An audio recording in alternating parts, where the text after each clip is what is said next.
Welcome back, everyone, to Sanity Lost. Not the start of Chapter 2, because all the players said we want to ask questions, and I said no. So we're doing a question and answer episode. We always get what we want. You know what I did forget to do in me trying to figure out musics and all that is we have fun music, background question music. There we go. Share. Where to go? It's over on this monitor. Why do I have so many monitors, you ask? I say, you mind your own business. I mean, you can't ever have too many monitors. Yes. Ooh. This felt like sweet, cheesy game show music for our question and answer. That will in every. I was gonna say that we're in a department store now. Yeah, the Charlie department Brown store of Christmas waiting. special. Yeah, in that too. Yep. And then about every 3.5 minutes, we'll have like 2 seconds of silence before it starts over again. Which normally happens in the record. Actually, the songs that like have been found like have really good looping stuff. And I probably would have put more work into it if I didn't remember it while I was at church. So anyway, I did ask them how do they wanted to do this episode, and no one answered. So Whoops. We're really good players. Yeah.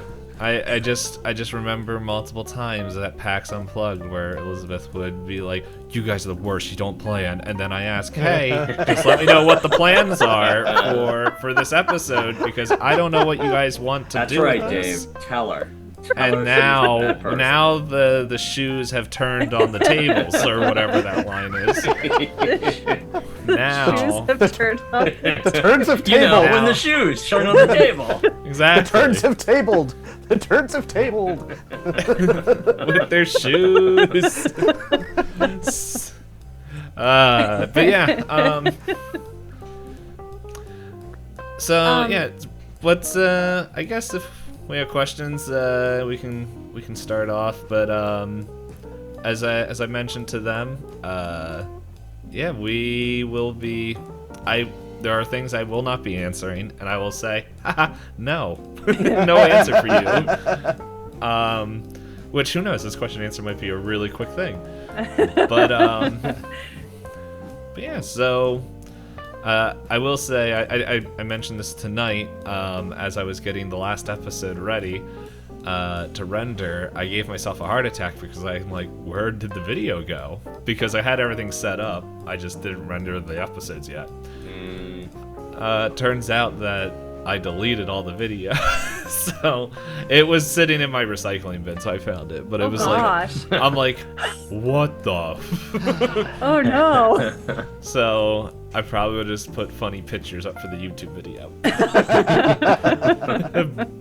But Why did this episode No, just but- have weird pictures instead of the video? What's going on? that's when you're like, listen here, Jimmy, you shut your mouth. just enjoy it. Jimmy Willikers? Yes. Well, But I yeah. have questions, And and I may or may not have answers. well, they're not all for you though, Dave. Good. Some of them are for my fellow players. Okay, only ask them. I mean, no, I won't do that.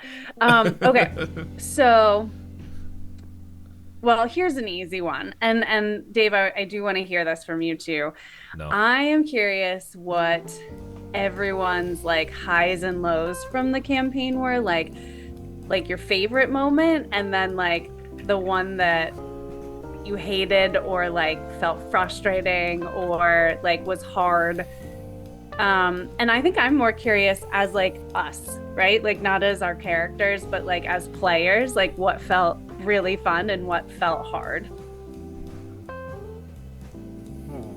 Yeah. Or as a keeper, Dave, for you, like what was so fun and what was challenging?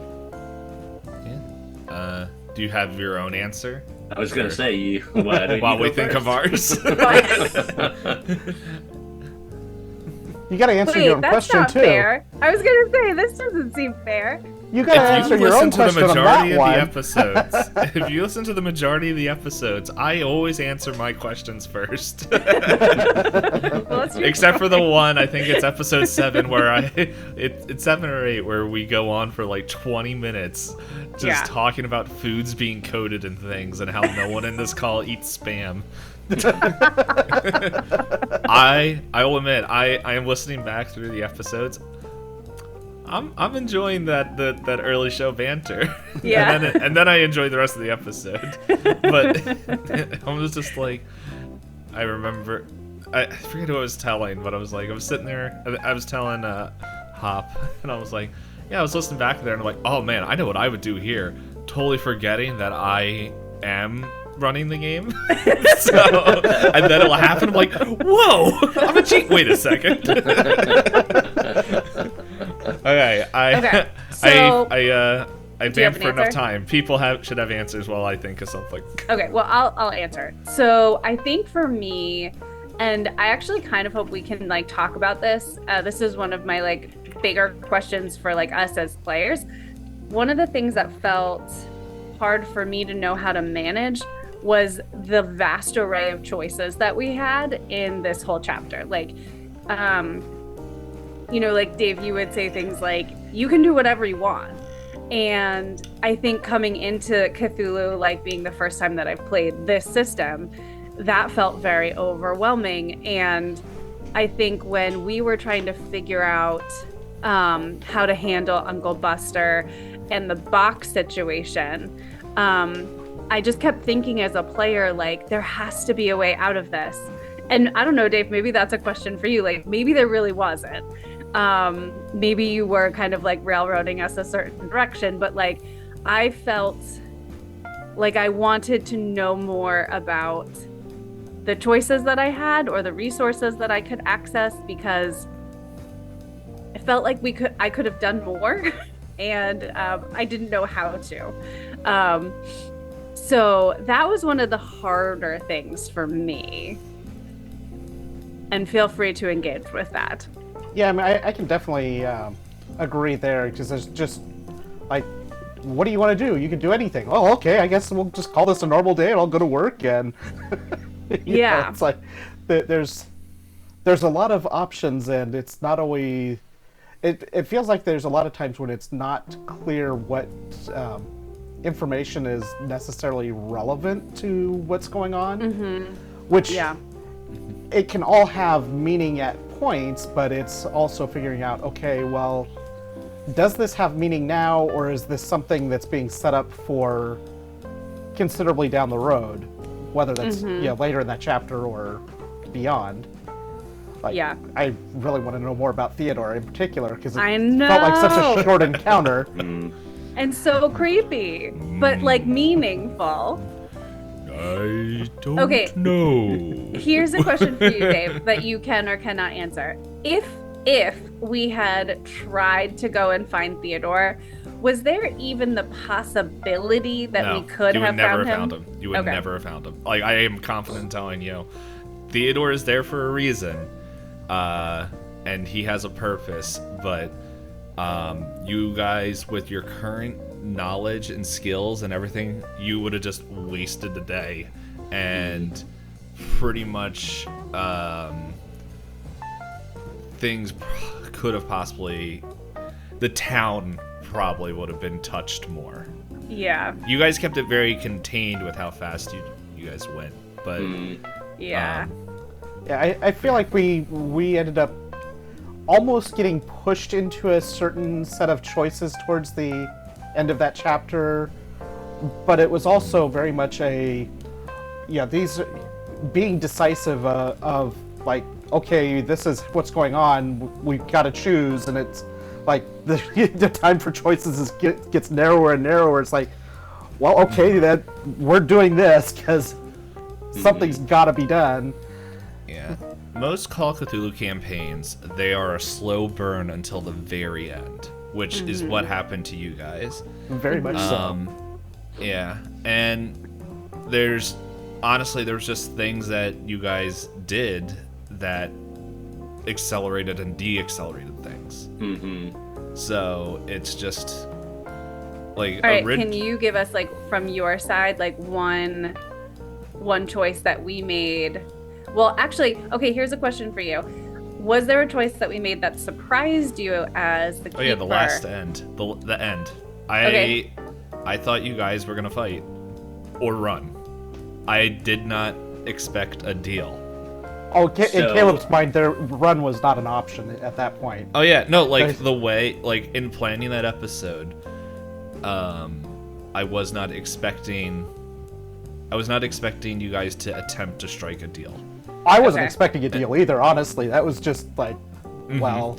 But it made sense, and it's like that was the biggest thing, pretty much that, and that's why I tell people, like, on the stream and different things. I'm like the last chapter of this, and there's a few things in this, like, as I'm listening back through it, like the first 5 episodes, like, we're all having fun and everything, but then, like, as we start chapter 1 and everything, you guys are still, like, me, John, and Elizabeth, like, we've played games for a while and everything, but it's just it is very much, you can see, at least for the first 10 episodes, the congealing of that group and understanding, like, especially bringing Nite into this, because the only connection you guys had with Nite was through me, and same with Nite. And so, in all that, it's like you guys are still like still testing the waters of just like, okay, how I don't want to step on each other's toes, like, and while at the end, Caleb's like ripping the mask out of Cora's hand and pretty much saying, "Shut up, I'm doing this." And so you guys get much more comfortable with each other as players, and as we go forward, we'll be doing, like, it will make sense.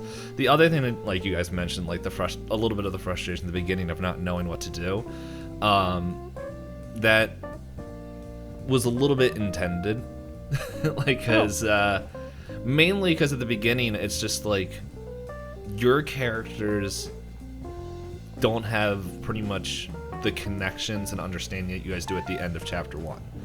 So, like, the prologue was weird and everything, but no one gave you information. You're not expecting more things to come.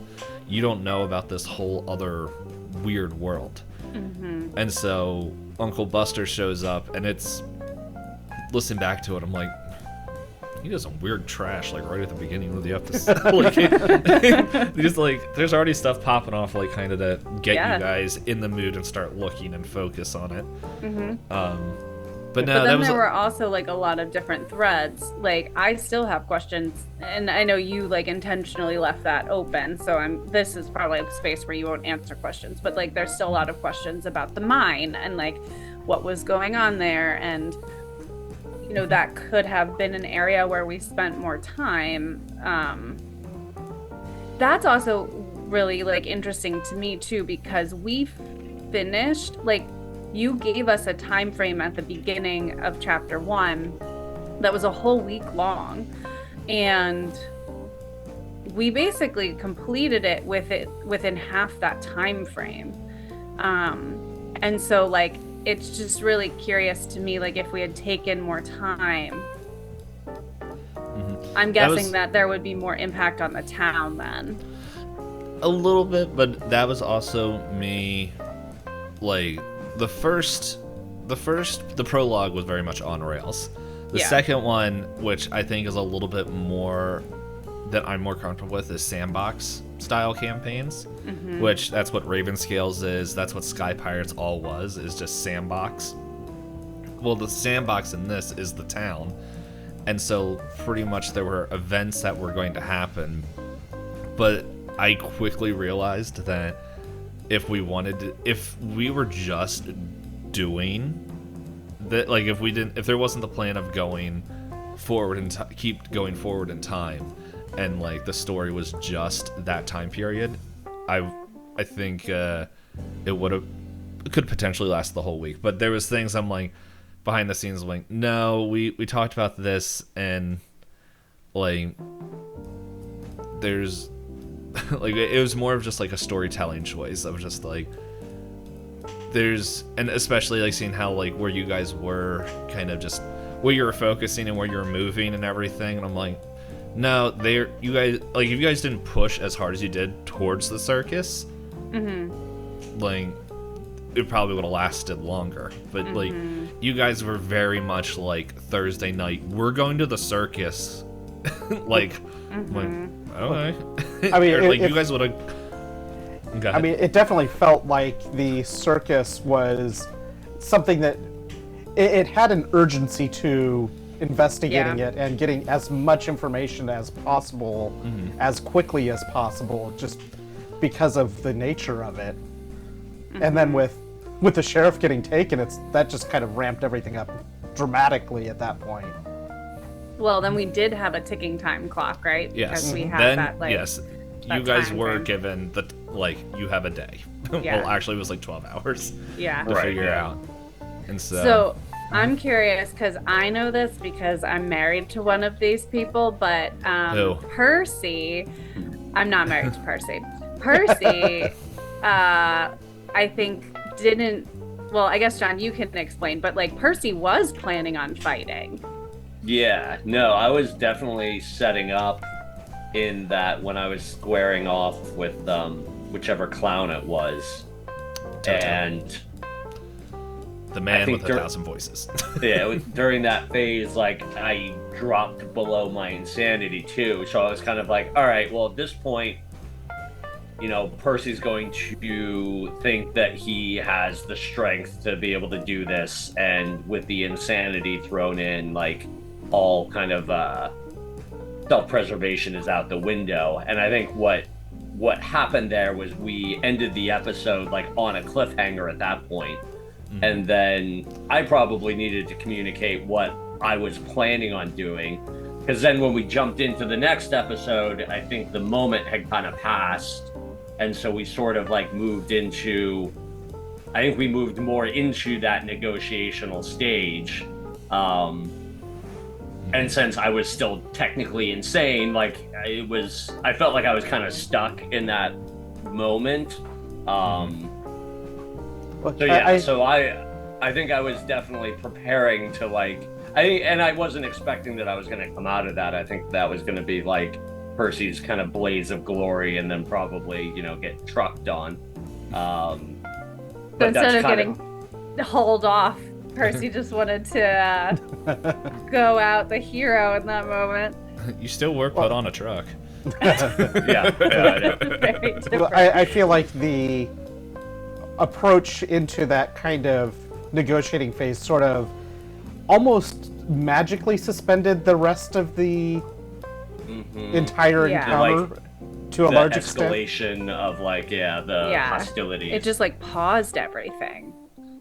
And that the way that it kind of entered into that negotiation phase where Buster talks about that magical contract, and I think at that point Caleb's like, there's enough weird stuff going on at that point that Caleb's like, well, okay, this seems actually reasonable that there's a way of magically creating this contract. And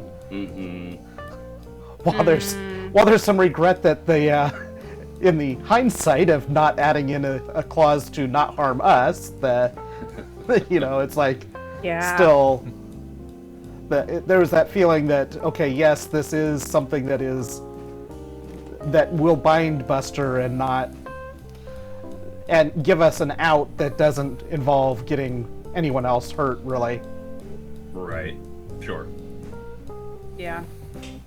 That's actually a really good point. I think maybe that was a place where my player self maybe interspersed a little bit too much with my character self, because I've played more fantasy-based TTRPGs. I think it's easy to just take magic at face value and just be like, yeah, it exists in these worlds. But I think that's a good point, Caleb, Nite, that our character, like Caleb, would need to be convinced that magic is real for him to, like, actually take Buster up on that offer. But we, as the characters, there's already exposure to magic at some level in the process. And even though Caleb is looking for the scientific explanation for a lot of that as well, it's like they're still seeing the clown from the original prologue, and then seeing the entire town just appear when we call out that keyword, or not town, the entire circus town. Yeah, those things are like, okay, there's definitely some level of power here that things are happening. And especially when he entered the contract with Buster, that energy from it, I can imagine there being some level of not significant pain, but just that pressure of, okay, this actually settled and has that binding feel to it. We'll proceed with it from there. Yeah. Dave, would there have been a scenario where Percy didn't get taken? Like either if Caleb had negotiated the contract differently, or I guess if we just hadn't shown up? That last section, everything depended on what you guys did. Yeah. So if you guys never went back, no one would have been taken.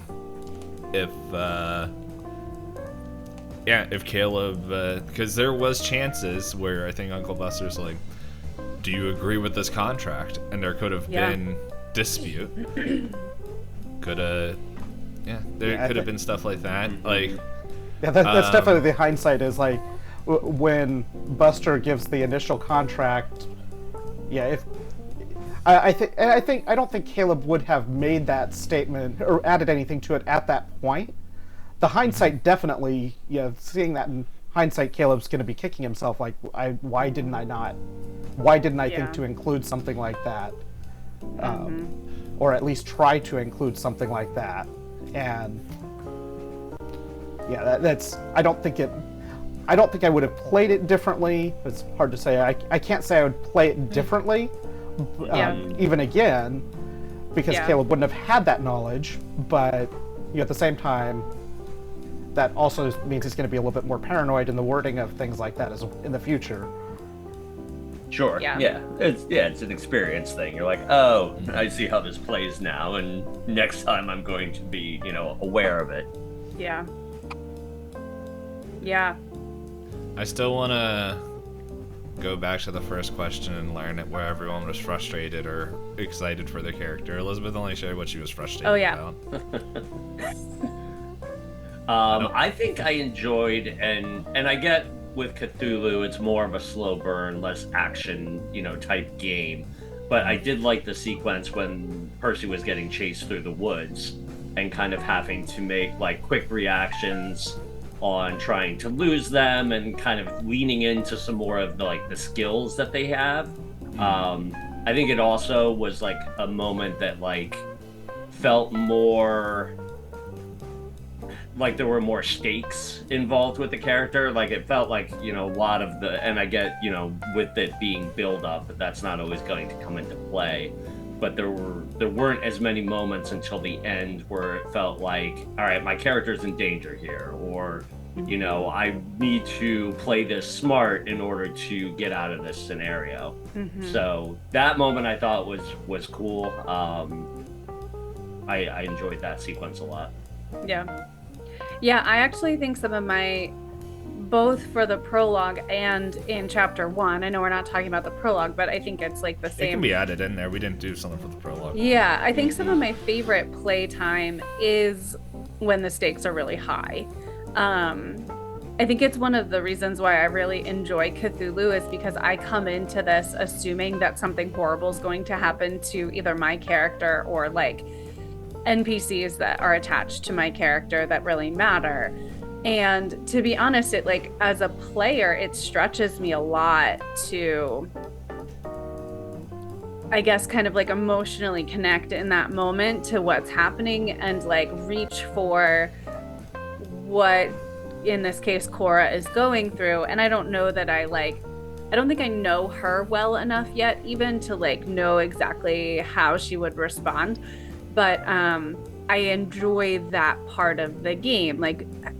the challenge to connect to something that is really scary or really intense, and like having to make these like split-second decisions that like you don't know how it's going to turn out. You know, like at the end when we are like debating opening up this box and then taking the mask and like maybe putting it on, like all of those things are horrifying to think about, but they add this level of like there's just something fun about it. So I think I'm with John that like the more intense moments, you know, like in the prologue when we were running from the monster, and when oh gosh, what's her name? Sally? This is horrible. Sally. Yeah. So when Sally gets murdered, She's like not that it's just so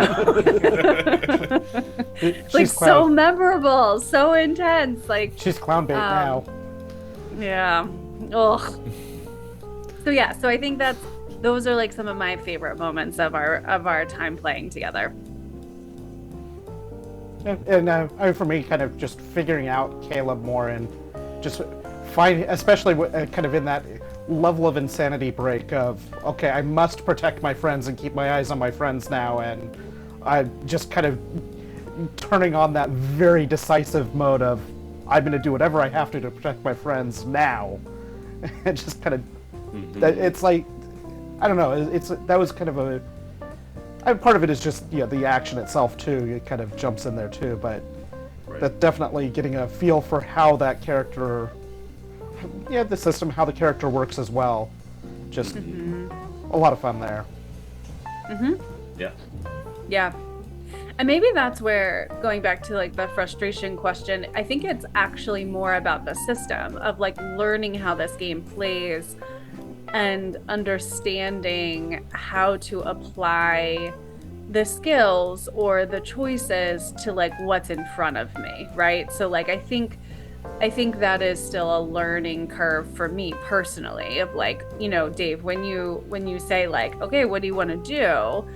And I think you even mentioned this a few times, even while we were playing, of being like, you guys have skills, you have things that you are good at that you can use. But again, because this is the first time like really playing this system personally, like it doesn't feel second nature yet to just like go to my skills and like use those to influence what I'm doing. So I think I hope that gets more seamless the more we play, and maybe that even like brings more of like these moments of being able to apply our skills or apply our characters to a situation.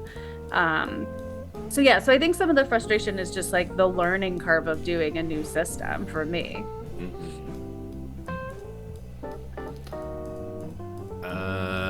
It's one of those things, because it's like where I also was like looking back to it, was just like, do spot hit him, because it's like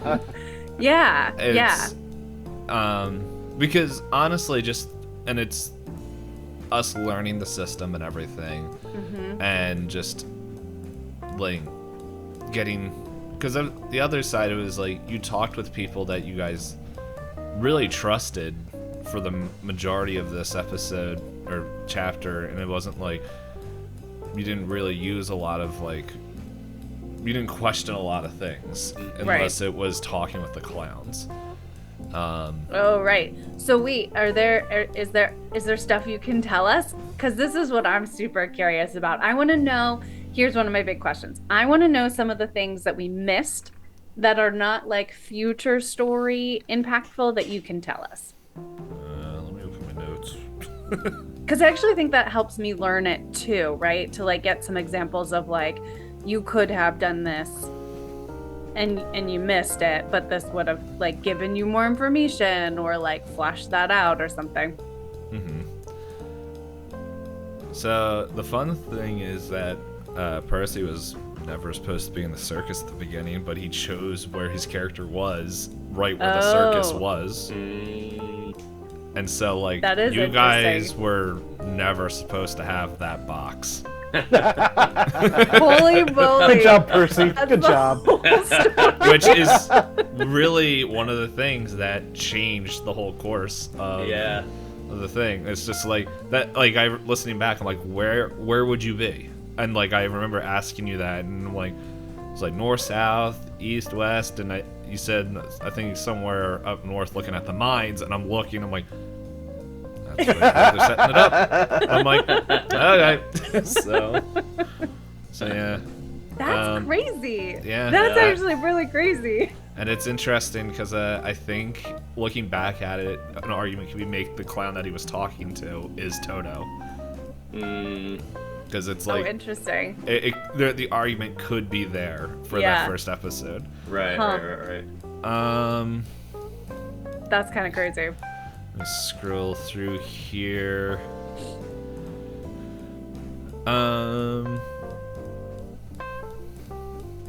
Yeah, now there's like things in here that like you never made it to these days. So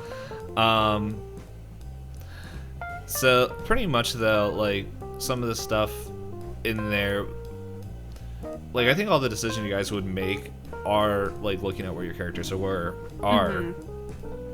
they are realistic, like untrained, like none of you guys were like government trained soldiers or agents. You guys were like, to my whole understanding, this could be my misunderstanding of Cora never really was part of that secret organization to the full extent that she could potentially be now. She was more of like an informant of like, here's what's happening at ground zero. Yeah, I would say that's accurate. That's fair. So like an event that was supposed to happen, like if things went differently, like when you guys went into the circus, pretty much, no, because Sheriff Hudson could have gone there the whole time. It was like pretty much just like all the pushing and prodding you did, and then also like the fact of Sarah showing up accelerated things as well, which is why they kind of entered the town and like did what they were doing. Right. Because like that whole accelerant thing, because like Caleb could just have left. And nothing would have really happened. And then but anyway, like with all that going on, I mean, you say Caleb could have left, but I feel like Caleb has that protector streak to him, kind of to his core anyway. Just like he's not gonna leave this kid in the middle of a forest. No, I'm not even saying leaving the kid, like, because originally you just thought it was 2 dead bodies, and you could have just left and got somebody. But you're like, well, let's loot the corpse or something. I don't know.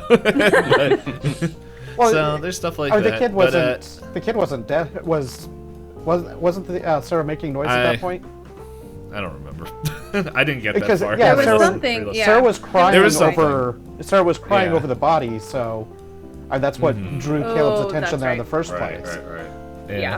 Yeah. So, but in the end, like, there would have been like one of the townspeople that was kidnapped would have broken free out of the thing and would have just kind of gone crazy and attacking people, and it's just like, what the heck? Who is this person? And you're like, he is from this town, and like that's like a couple cities over. So there was like other stuff, but it's just like I had a loose outline, and I knew where the story was. I knew the end scenario. Like when I plan these things, I have the end scenario, and I know where you guys start, like, which is where we have a lot of conversations. And then from in between there, I just think of just kind of plugins that would not accelerate, but like open the story up more. And in chapter 1, one thing that I definitely learned and saw was that the choice of freedom was too free. Like, for lack of a better, like, pretty much what I mean by that is it's not like there's a list of locations and everything, and like the way like Centralia isn't the Centralia of the past. This is our like brain making up things. So it's just like, you guys and I could have done a better job. Like, not that you guys could have done a better job. I think you guys did a really good job at setting up your characters and going from there, and it went from point A to point B. But it's like, at the same time, it's like, you can really tell it's someone like you guys all who played sword and sorcery games of like, well, we got to go find the big evil. Yeah. If you listen or read Call of Cthulhu scenarios, a lot of them start off with like, oh yeah, this person went crazy, and then murdered like 300 people. That's an exaggeration, but like murdered this like family or something like that, and then it's like, oh well, I know him, or like, that's weird, and so then from there you go and start exploring their place and all that. You guys didn't really have that setup there, because it's like, yeah, we're doing a homebrewed scenario and like learning the system, but it's like, we're also telling a story. Yeah. And so, not to say that every chapter is going to be an external clown army coming in, just like, hey. But no, there's stuff like there that I definitely learned a little bit, where it's just like, okay, like, you have townspeople and you can create them as you need be, and stuff where it's just like, feel free to flesh out the town. Like, that's what I was mentioning to Elizabeth, like, in chapter 2 and kind of forward. It's like, one thing I want to kind of stress a little bit more, which actually Caleb's story does, I think, pretty well, is those bonds. Because Caleb, in his story, there's a lot of talk with his parents, there's a lot of talk with Sheriff Hudson, and there's a lot of back and forth. Not that Percy, pretty much every time he walked into a place, we're just like, how dare you? Like, what was the line? You smoocher of innocence. I really think Percy's bond was Cora. Like, that was the strongest one that he got to kind of play out, because he was such an outcast with everyone else. Right. Yeah. The whole initial prologue clown with Percy kind of, I feel like, kind of put him in that kind of breaking point, and ended up pushing him more on the outside as well. Yeah. Kind of accentuated that outsider view. Right. Yeah, and I think, Dave, to your point, you know, what I am looking forward to going into chapter 2 is having a little bit of, as a player, more familiarity with the town, maybe some of the people, because in some ways, right, we were starting chapter 1 like from a storytelling perspective, as if there's comfort and familiarity of the characters in the town and with each other, right? But that wasn't actually true of us as players. Like you were saying, Dave, like, we're a new group playing together, and so we were feeling each other out on a player level. I think Cora and Caleb probably could have like hit the ground running with a bit of a more bonded relationship, just based on like their past. But like, Nite, you and I are playing together for the first time, and so like, we have to feel each other out too.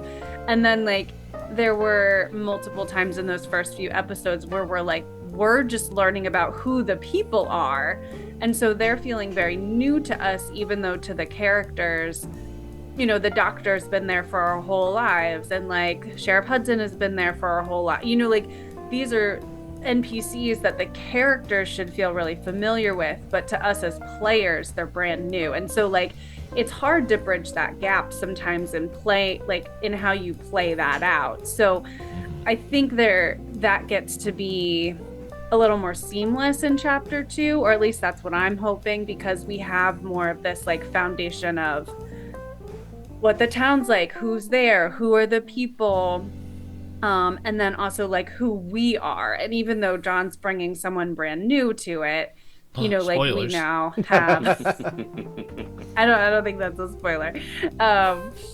I probably should have said that at the beginning of this episode too. I mean, if people are watching this one, they know that Percy is gone. Yeah. Well, I mean, they could have started off here. They could have started here. Oh, go back. I mean, yeah, now that we're 40 minutes into spoiler time. Right. The end of chapter 1, it does end with Percy waking up, so it's true. always Percy's possible. Not gone. Yes. Yeah. But yeah, all that to say that, I kind of hope that this next chapter gets to be a little bit more of like, I can feel comfortable as a player, like displaying that familiarity. And now that Timmy is old enough to talk, Dave, I hope you have a good 7-year-old boy voice because. Mom, I want soup. I might have a hard time forming a bond if my child sounds like that. It's the 1940s. Everyone is tougher. And let's not forget about Sarah being a tween as well. Oh, that's true. I'm Sarah. Are you that's what all the NPCs are gonna be. Are you gonna play a sassy teenage girl in the 1940s? Well, we'll see. Figure that out as we go. I don't plan every time I try to plan a voice, it turns into Toto with the Man with 1,000 Voices that I'm I don't remember. Gosh. The only one that's the most consistent is I think Sheriff Hudson. Buster. I feel like Buster, you always got Buster. Buster is just you know what it means, it's just listen here. So that's what we need to do. Forget AI generated audio. We just need to cut slices, splice out you doing a voice, and you can just have a library of them, so you can listen to them before you start talking.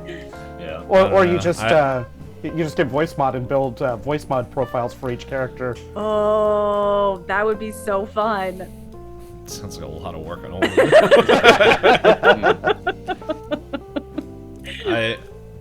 never mind. This is a tangent that I'm not. We're not going down. We stopped a tangent? That feels like a first. Rabbit hole. I saw what the time that we're at for this episode. It's like we still got to record one more after this. So, Dave, you have to answer the question. What was your favorite part, or what was frustrating for you as the keeper? Frustrating wise, I think for me was, like I already kind of mentioned it, was like the figuring out, like kind of just the different way the storytelling is. And this is kind of the first time that I have like an outline for a whole kind of like story, like basic outline of like this, and the way I kind of, the way when we started this and like I was looking how long chapter 1 was taking, and I don't know, I try to when I give people like a timeline for how long something would take or what we're looking at, because I told you like about 10 episodes per thing for 100 episodes, and then I was like, we're gonna spend close to like 40 episodes just on chapter 1 if we keep going at this pace, which is why I changed my own like there's things I changed where I'm just like, how important is this, or like how important is this to the overall story, and how much did I put this because I made it a week, where it's like now moving forward is like I'm not setting a lot of like hard like times, rather it's just like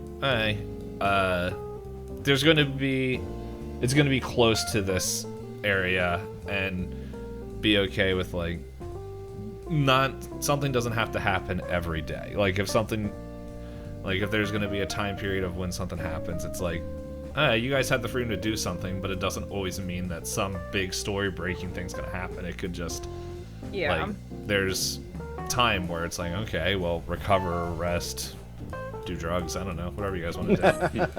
I think one thing that I enjoyed, I definitely enjoyed your guys' obsession with Theodore. He was so creepy, and he came out of nowhere. Yeah. How can you not be obsessed with him? I'd still like to know if Theodore is going to show up again, or I hope so. and if not, what more can we find out about Theodore now? Yeah. Well, what I can say is all redacted. So, now. Okay, good. So I hope he's showing up again at some point, At some point. or at least just potentially. Yeah. He's just gonna be like, what is it? I don't know if it's like a Metal Gear Solid thing or a different game where it's just like, you meet this cool character and then like, for the, like, the whole game, all you hear from them is just text files. And it's just like, I want to see this cool character. And you're like, no, just read about him. Yeah. Oh. So I thought that was fun. I don't know. I had it was fun, like, just because I'm not going to tell you what was originally planned and what wasn't. That was like changed in there because that will. I feel like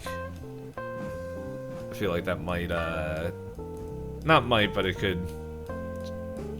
I don't know. My brain can't think of the words I'm trying to think of. The rest of the story. Impact some of the story where it's just like, okay, but yeah, it was. I did like.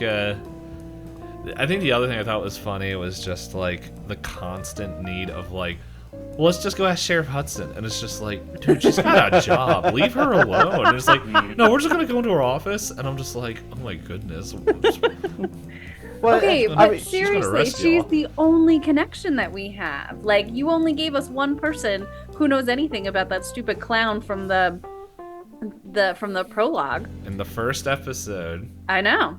So No, sorry, not in the first episode. In the first episode of second thing of chapter 1, Sheriff Hudson says, I think pretty close to some of the lines, because Caleb brings up, hey, this piece of paper talked with me.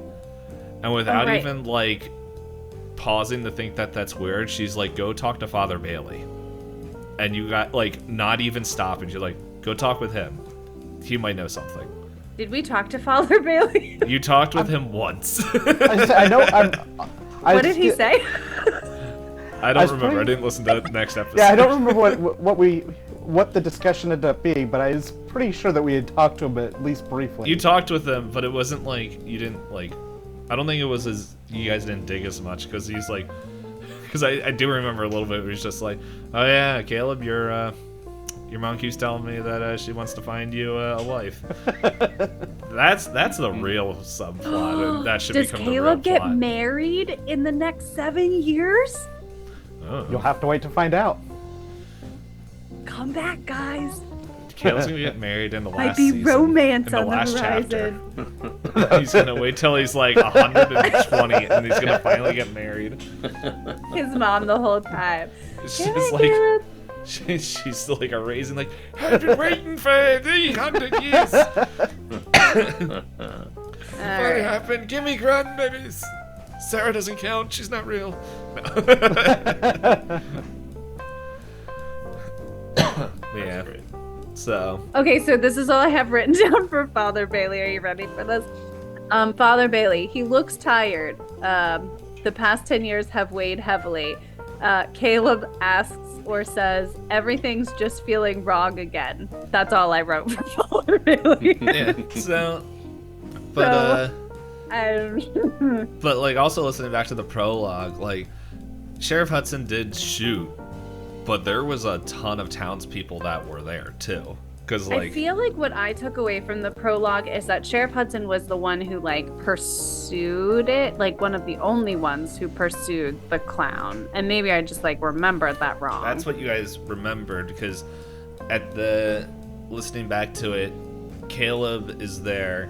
He goes over. Sheriff Hudson's just like, "What are you doing?" Okay, you idiot, and just walks away, and like you just hear a gunshot.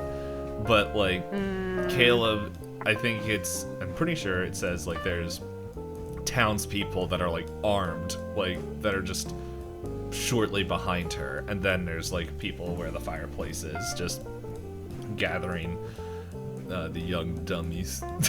So, I'm also laughing because John the Smiter you gave me looks like my head is on fire, but when I bring it over here, it's just like, wow, hey, I'm Two-Face. This whole time I've just been watching the sun like shift around your face as the time goes. I can't.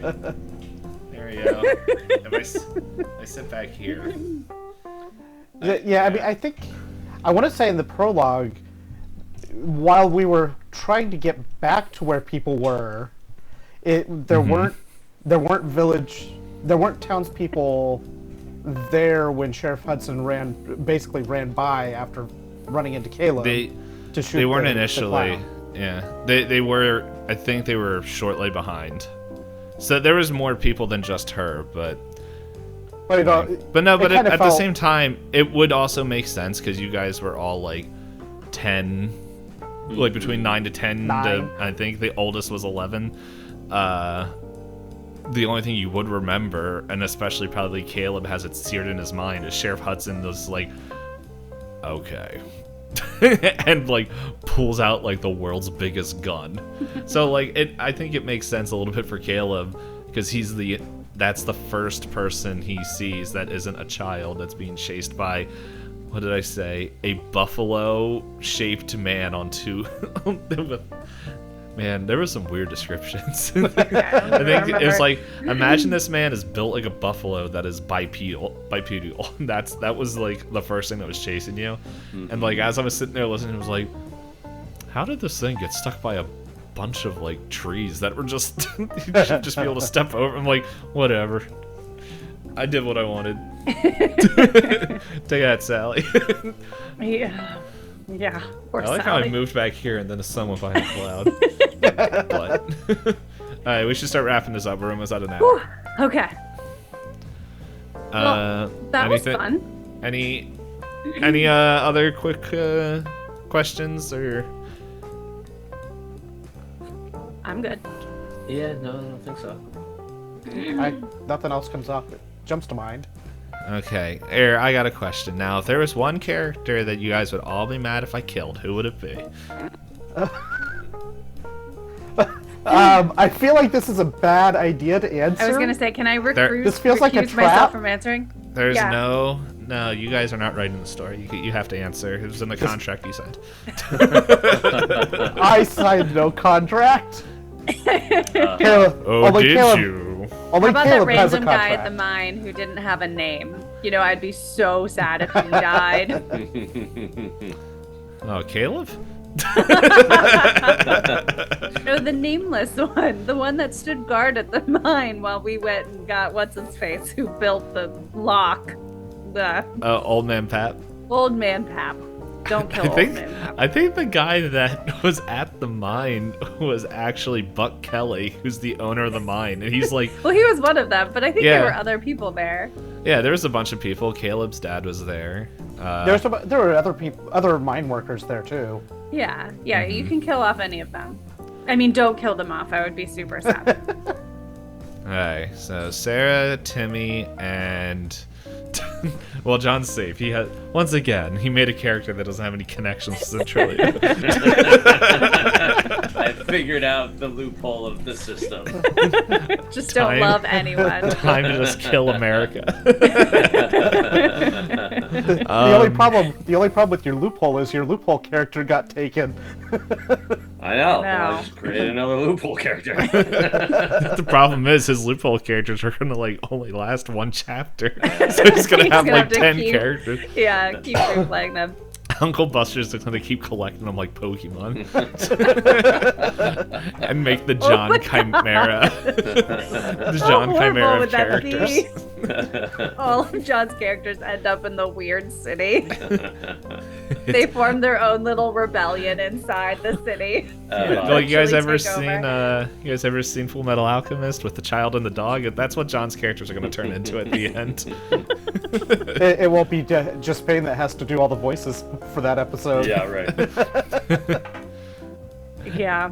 No, we'll have to get him a bond this time around. Get you actually emotionally attached to someone somewhere. We'll Okay, see. Well, give him a dog. Give But him a that tone dog. of voice, it's not happening. That's that tone of voice saying. No, I'm not kidding. As someone who's married to him, you give him a dog. That's his bond. Actually, I have a dog. You In have a case dog that- and completely forgot it existed. Uh-huh. It's been like stuck in the closet for like 3 years. Just like, can I come out, please? I'm in rough. All right, let's call That'll be it the there. dog. That'll be the dog that John's character gets given. It's gonna be like, Yeah. Yeah. oh, hi, new stranger. Here, take this dog. We've rescued this dog from animal abuse because the owner can't even remember they have it. She barely remembers she has a kid. Just keeps throwing him around like a beanbag. Take care of more than one thing. Yeah, I think I was saying this on Friday when Nite and I were playing games. Or I know I mentioned it before, but it's like, whenever I play games, I'm like, where like tabletop role playing games where like I have a character, I'm like, why is my character such a freak? And then I was like, oh, I know why. Because I am normally running these games and they're not pre-written, and so I'm thinking, especially with like the D&D stuff, which is now a whole bunch of other stupid games, it's like that's not true. I really like the games that they're all shifting into because of companies being dumb. But anyway, it's like I'm sitting there like, okay, now I'm thinking of like, oh, I was mentioning this to Josh yesterday because me and him had breakfast. One of the players in Raven Scales, and the Blades in the Dark game is coming out, I think, in April. Nice. That's a oh my goodness. That's exciting. Episode 4. Like, if you guys like 90s Nickelodeon game shows, there you go. Just let you know. Just wait till you get there. Are you sliming people? I am not Please slime answering any someone. questions because that is not part of the show. But yeah, I was like, whenever I run games, because I don't use pre-generated stuff a lot of time because it makes me lazy. I'm like, okay, well, I'm thinking of the world, the decisions they made that fits in the history and like the context of the place they're in, and then also how this decision will ripple and change things in the other campaigns that are happening in that world. And so I'm like, I have all this multi-level thinking stuff going on in my head, and then you put that all in one character. No wonder that character is challenged, Hot mess. because it's like there's too much creative thought that's now being focused through the avatar of stupidity. But anyway, that's for something that isn't even recorded. All my characters almost kill everybody else in the party. But anyway, yeah, thank you guys for listening. I guess we have your own questions. I don't know. Oh yeah. Tweet them to us. Yeah. Yeah, or write them in the comments or something, and then yeah, my brain forgot what I was going to say next, but welcome to Chapter 2, which will be coming out next week, and there was something else I thought, and I literally forgot what it was, so... Get excited. Yeah. It's Oh, gonna yeah, be I good. think if we do this again after Chapter 2, I think we'll have to announce it, like, once it feels like we're getting to, like, near the end. So that people can ask questions. Yeah, maybe I'll just have to like That'd be fun. record that yeah, good on idea. my own and put Yeah. it in front of the episode so that way you guys don't know. Oh, that's probably true. But that would be fun if people ask questions and we can answer them. Yeah. I would be Cool. totally in for that. Yeah. Yeah, you hear that, you nerds? Ask your Let's questions. go. Ask the questions. You I probably won't have way answer. better questions than we do. Yeah. Listener, what made you mad? Except for the fact we don't know the rules of this system. Oh yeah, you can't rules lawyer us. That's not allowed. We won't answer those questions. We do what we want. It's also really funny when I go play D&D with other people, and then they find out how many games I play, and they're like, why is yours a hit? And I was like, don't you just add these two numbers? And they're like, no, you add this third number. And I'm like, I don't know the rules to D&D. It's stupid. I just make them up as I go. I just want to have fun. That is why I really like Call of Cthulhu and Delta Green systems, where it's just roll under your stat. Yep. Yep. It makes so much more sense, and in flexibility. my own game, it is not what I'm doing. So, Yeah. but Ooh. That was a loud squeak. Oh, I didn't hear it. But No. now I can't see your face again. Yeah, well, I'm gonna throw something in that window. But anyway, thanks for listening, everyone. Talk to you later. Peace. Bye. Bye.